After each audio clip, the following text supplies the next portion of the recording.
to stay, risks annihilation. It could be an asteroid hitting the Earth. It could be a new virus, climate change, nuclear war, artificial intelligence gone rogue. We can, and must, use our curiosity and intelligence to look to the stars. We must do it now before humanity is overtaken by some disaster that we can neither anticipate nor control. I have no doubt that we will eventually find ways of crossing the immense distances of space in just a few years.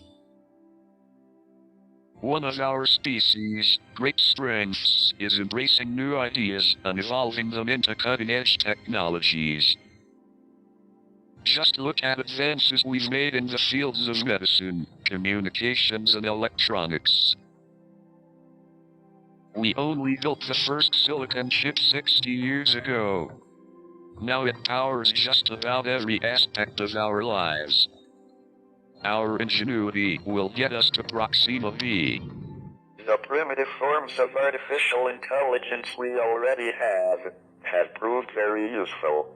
But I think the development of full artificial intelligence could spell the end of the human race. Once humans develop artificial intelligence, it would take off on its own and redesign itself at an ever-increasing rate. Humans, who are limited by slow biological evolution, couldn't compete and would be superseded. There is no God. No one created the universe, and no one directs our fate. This leads me to a profound realization. There is probably no heaven, and no afterlife either. We have this one life to appreciate the grand design of the universe. And for that, I am extremely grateful. The question of whether God is bound by the laws of science is a bit like the question, can God make a stone that is so heavy that he cannot lift it? I don't think it is very useful to speculate on what God might or might not be able to do. Rather, we should examine what he actually does with the universe we live in. All our observations suggest that it operates according to well-defined laws. These laws may have been ordained by God, but it seems that he does not intervene in the universe to break the laws, at least, not once he had set the universe going. My early work with Roger Penrose showed that classical general relativity predicted the universe had a beginning in a Big Bang singularity. That the universe had a beginning in the Big Bang 13.7 billion years ago is now accepted by most people working in cosmology, and is supported by the discovery of a faint background of microwaves. The prediction of singularities indicates that classical general relativity breaks down and has to be replaced by a quantum theory of gravity. Jim Hartle and I proposed that the quantum state of the universe should be defined by a path integral over all compact Euclidean metrics without boundary. In other words, the boundary condition of the universe is that it has no boundary. The no boundary condition implies that the laws of physics hold everywhere, even at the beginning of the universe. Together with Thomas Hertog, Jim and I showed that the no-boundary proposal predicts that the universe began with a period of inflation, a prediction which may be confirmed tomorrow, when the data from the Planck satellite are published. I feel a sense of achievement that I have managed to make these contributions, despite having ALS. I have not allowed my disability to stop me doing most things. My motto is there are no boundaries. Where did we come from? How did the universe come into being? Are we alone in the universe? Is there alien life out there? What is the future of the human race? Up until the 1920s, everyone thought the universe was essentially static and unchanging in time. Then it was discovered that the universe was expanding. distant galaxies were moving away from us. This meant they must have been closer together in the past. If we extrapolate back, we find they must have all been on top of each other about 15 billion years ago. This was the Big Bang, the beginning of the universe. But was there anything before the Big Bang? If not, what created the universe? Why did the universe emerge from the Big Bang the way it did?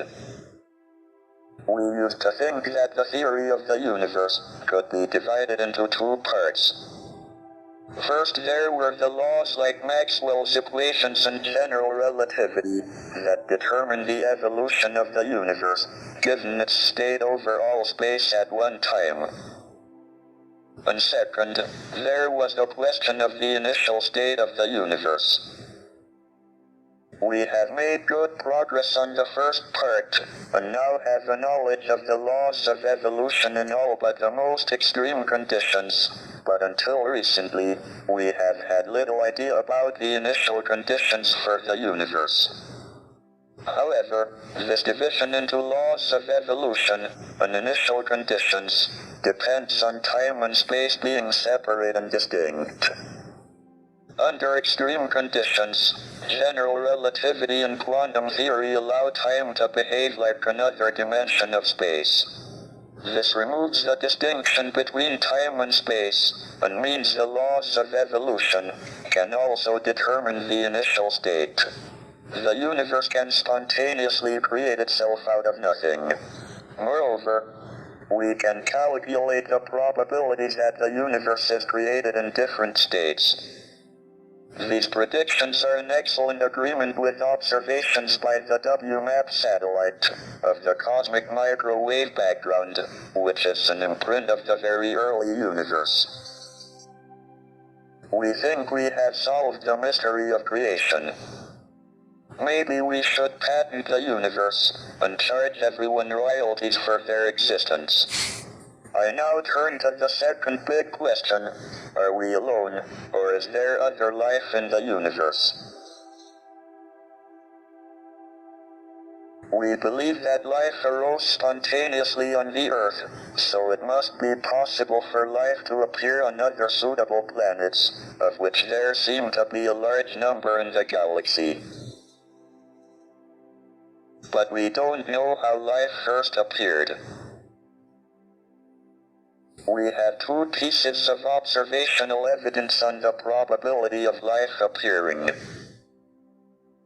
The first is that we have fossils of algae from 3.5 billion years ago. The Earth was formed 4.6 billion years ago, and was probably too hot for about the first half-billion years. So life appeared on Earth within 500 million years of it being possible, which is short compared to the 10 billion year lifetime of a planet of Earth type. This suggests that the probability of life appearing is reasonably high.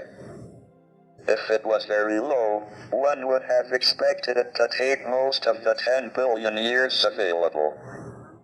On the other hand, we don't seem to have been visited by aliens. I am discounting reports of UFOs. Why would they appear only to cranks and weirdos? If there is a government conspiracy to suppress the reports and keep for itself the scientific knowledge the aliens bring, it seems to have been a singularly ineffective policy so far. Furthermore, despite an extensive search by the SETI project, we haven't heard any alien television quiz shows. This probably indicates that there are no alien civilizations at our stage of development within a radius of a few hundred light years. Issuing an insurance policy against abduction by aliens seems a pretty safe bet. This brings me to the last of the big questions, the future of the human race. If we are the only intelligent beings in the galaxy, we should make sure we survive and continue. But we are entering an increasingly dangerous period of our history.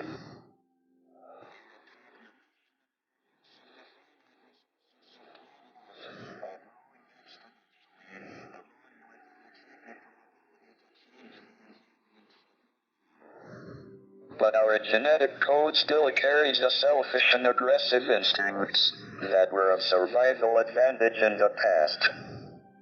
It will be difficult enough to avoid disaster in the next 100 years, let alone the next 1,000 or million. Our only chance of long-term survival is not to remain inward-looking on planet Earth, but to spread out into space. The answers to these big questions show that we have made remarkable progress in the last 100 years. But if we want to continue beyond the next 100 years, our future is in space. That is why I'm in favor of manned, or should I say, personed, space flight. All my life, I have sought to understand the universe and find answers to these questions. I have been very lucky that my disability has not been a serious handicap. Indeed, it has probably given me more time than most people to pursue the quest for knowledge. The ultimate goal is a complete theory of the universe, and we are making good progress. I think it quite likely that we are the only civilization within several hundred light years. Otherwise, we would have heard radio waves. The alternative is that civilizations don't last very long, but destroy themselves.